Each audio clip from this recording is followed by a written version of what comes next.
I just love Pokemon. I love it so much. I have been a fan of this beloved franchise my whole life. I mean, come on, a world where you can catch monsters and train with them and bond with them. There are different types of monsters, different species, they can do different things, they look different. What's not to love about this world? I now bring you my review of the newest installment in this video game franchise, this game changer.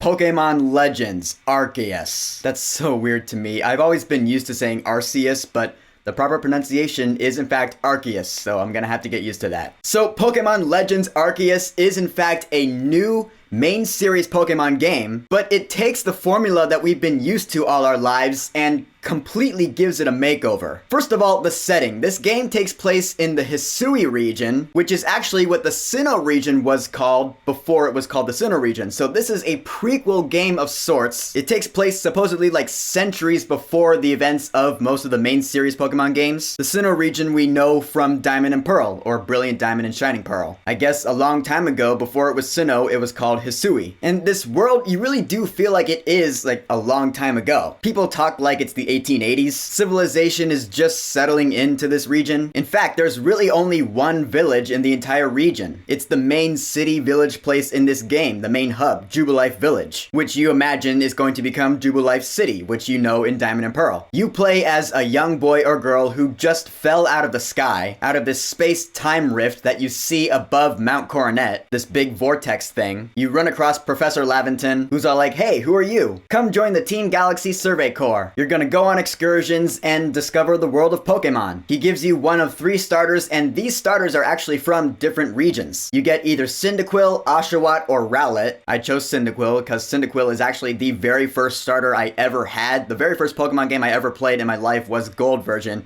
and I went with Cyndaquil. So I chose him again here. And so you go around exploring the Hisui region. You're part of the Galaxy team, which is this group of surveying people in the Hisui region. Which, I mean, you look at the logo and you're like, is this the predecessor to Team Galactic? Whether or not it is, I'm not gonna spoil, but there are quite a few things in this game where you're like, oh, that is going to become this later on, which I actually wasn't expecting, like the explanation behind some things we know in the Pokemon world in present day. That was really cool to see. And so now we go on our adventure. So how is this game? In case you haven't heard, people are raving about this game. They're saying this is like the best Pokemon game in years. Some are even saying it's the best Pokemon game ever made, period. And yeah, I will say this game is a lot of fun. I've clocked in 34 hours, and of course I'm not done yet. I'll admit I'm not done with the post-game yet. There's a boss at the end of post-game that is pretty hard. I haven't beaten that yet, but I couldn't wait. I really want to make this video. I want to talk about this game. I will say, when you're starting off in this game, the beginning is kind of slow. Like the cutscenes, you know, the dialogue scenes. I mean, you're paying attention for the most part, but at a point you're like, all right, these scenes are going on for a bit too long. Can I get to playing already? I got pretty impatient around the beginning of the game. But I will say, the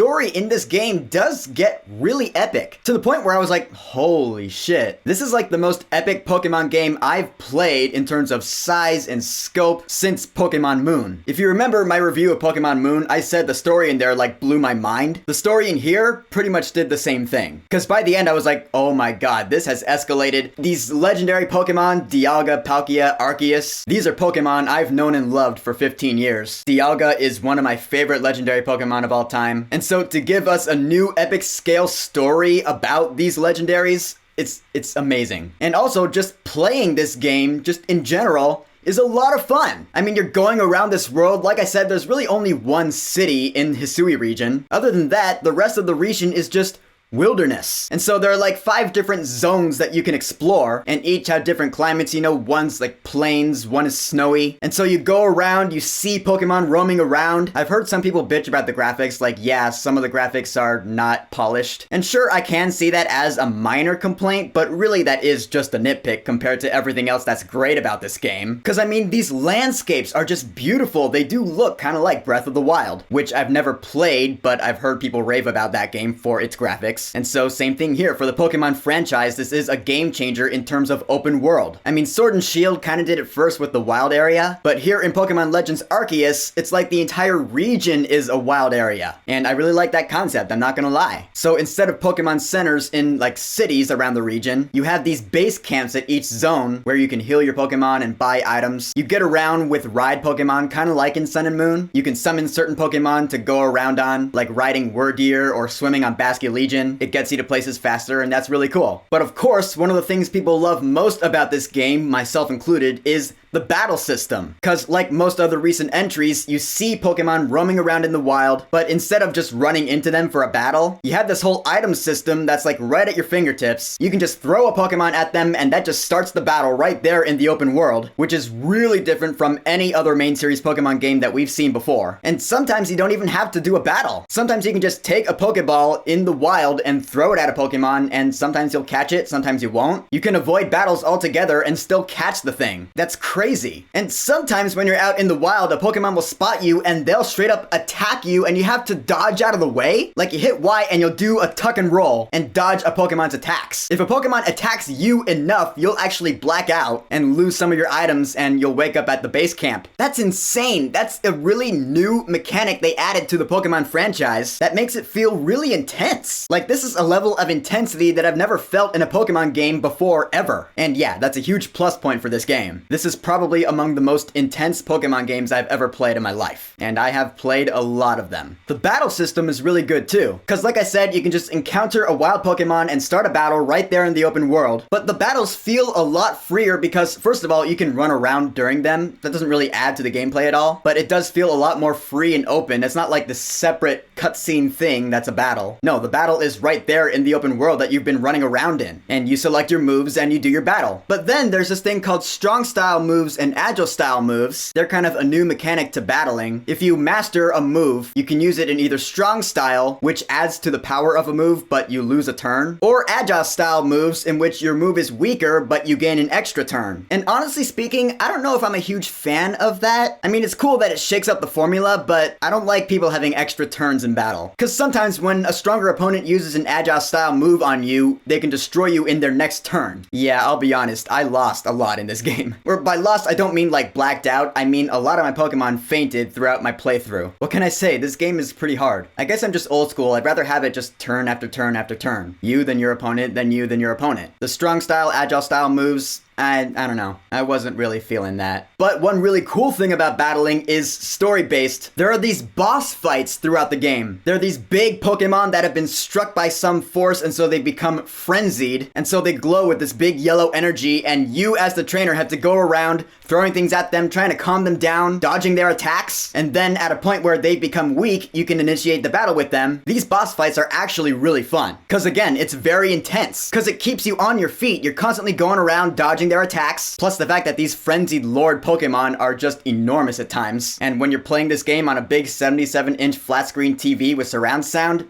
what can I say? It's really epic. Or at least that was my experience. My team in this game is a great team, and more or less I did play it by ear. There were some Pokemon that I knew I would want, so it was like half and half. Some Pokemon that I got on my team were just happen chance, others I knew I wanted and I went out and got them. But I love my team. Parasect, Hippowdon, Typhlosion, Drifblim, Vaporeon, and Magnezone for the win. I will say though, not a huge fan of the design of Hisui and Typhlosion. And come on, Ghost type? Really? But Drifblim, I always thought Drifblim was a really cool Pokemon. Plus I came up with the perfect nickname.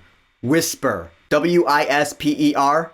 It's perfect. Kick ass. And I love the fact that while you're in this open world, you can take out your Pokemon and hang out with them, speak with them. Makes for some pretty good photo opportunities. I took this lovely picture.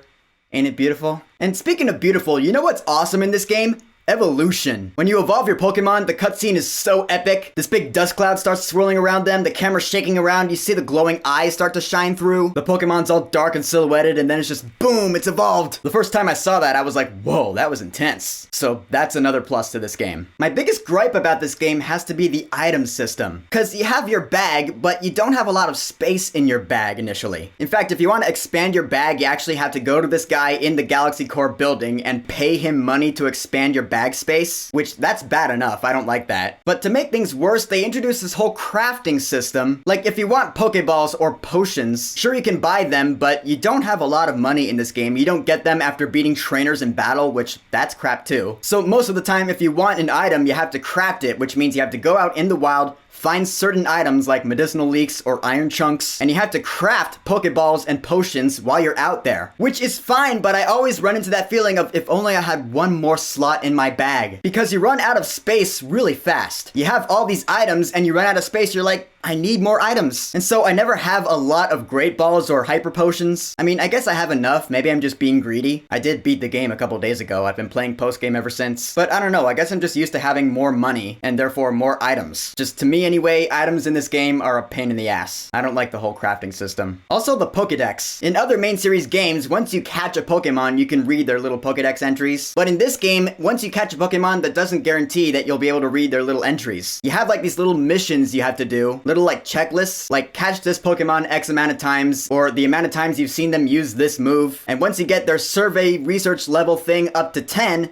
then you can read their little entries. And doing these little checklist things gets you survey points, which raises your survey level thing. It's kind of like the equivalent of gym badges in other main series Pokemon games. You get a star every time you go up a level, and getting an extra star allows you to progress further in the story. Yeah, it's kind of like that. I like that system. It did slow down the momentum of the game a couple times, because I'd get to the latest point in the story, but then I couldn't progress because I don't have that next star yet. So I have to go out into the wild and do more shit until I had enough survey points to get the next star. That was kind of a drag, but I don't think that's a flaw in the game. That was more my fault, because I guess I didn't train enough. Lastly, in this game, I have got to talk about the music, because the music in this game is really good. A lot of the music is original, but every now and then you'll hear an arrangement of a theme from Diamond and Pearl, and you'll be like, holy shit, it's like this game truly is a predecessor to Diamond and Pearl. This game does something I really love. It takes a melody that we know from a previous installment, and it gives it a meaning, a significance in the story. Like, yeah, that melody, it means something to the characters. I love that. I love it when music has relevance. I just do. So in the end, Pokemon Legends Arceus, yeah, it's certainly a game changer for the Pokemon franchise. No one can deny that at this point. I love the open world. I love the epic story. The graphics, I think, are amazing. Some of the characters are really interesting. Some of them could have been more interesting. I love the battle system. It's really smooth. I love the Pokemon a lot. And honestly, I can't wait to see what comes next in this part of the Pokemon franchise. Like, what's next? Pokemon Legends Rayquaza? Because that'd be awesome. This game is a spearhead for Pokemon. It's great. It's addicting. I still gotta beat that post game. I gotta train up my team. I'll beat that boss. You mark my words. So, Pokemon Legends Arceus. Have you played it? What do you think about it? Who's on your team? Or if you're not playing this game, what game are you playing right now? What game has you locked in for hours going, oh my god, I love this game? Whatever you think, go ahead and leave a comment. And of course, thank you for subscribing. Now, if you'll excuse me, I'm gonna get to that post game. That boss ain't gonna beat itself. Peace!